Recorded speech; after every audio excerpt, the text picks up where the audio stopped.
Hey, this is Dave, and in this video we're going to talk about what equipment you're going to need in order to do more videos.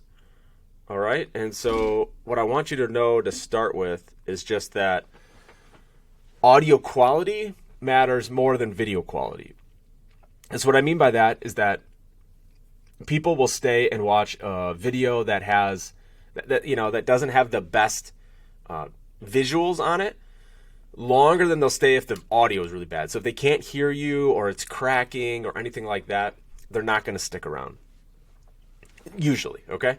So just in general, I would make sure that the first thing you do is have good microphone. So for that, I recommend this microphone. This is one that I've purchased a couple of times. You can see my last order was in June. And I will include a link to this, but it just plugs into the bottom of your phone really nicely. So just in the little port right here, just plugs in, and then you get a microphone here, and it works great. Okay, so you can use that. You can walk around your gym, your academy. It's wireless, and you can also, if you're interviewing somebody or having a discussion with a parent, you can have them clip on a mic because it comes with two mics. Okay, so pretty sweet, rechargeable. You don't have to worry about batteries or any of that stuff. If you have an iPhone, this is the one I recommend. If you have an Android or you want to use your computer or whatever, there's this one. I haven't used it, but it's similar and it's got the adapters. So I just included this so you can give it a try. It's got all the different adapters to adapt to your phone or your camera or anything else.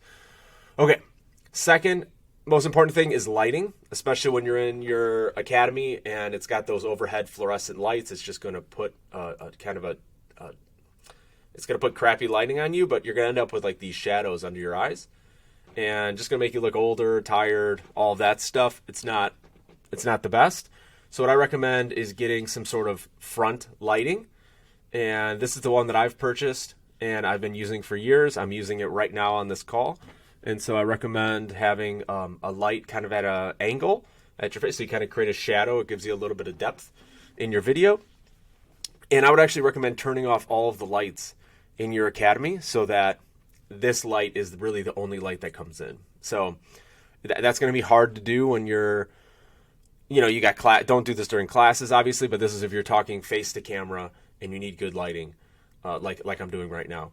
So if you're sitting at your desk, maybe you could turn off all the lights, just put this front light on you, and it's going to be plenty. Okay. The other option, if you don't want to buy lights, they're pretty inexpensive, $65. So for under $100, you're going to be able to get all the stuff that I'm going to show you today, pretty much.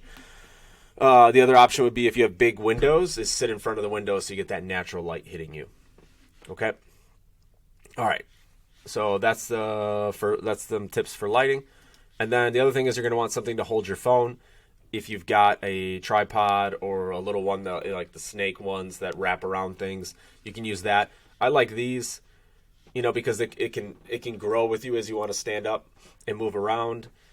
And also it can shrink down and sit on your desk and talk. You can move it, flip it. It's got a little snake head to allow you to move it around. So I just purchased another one of these a couple weeks ago, or a week or so ago.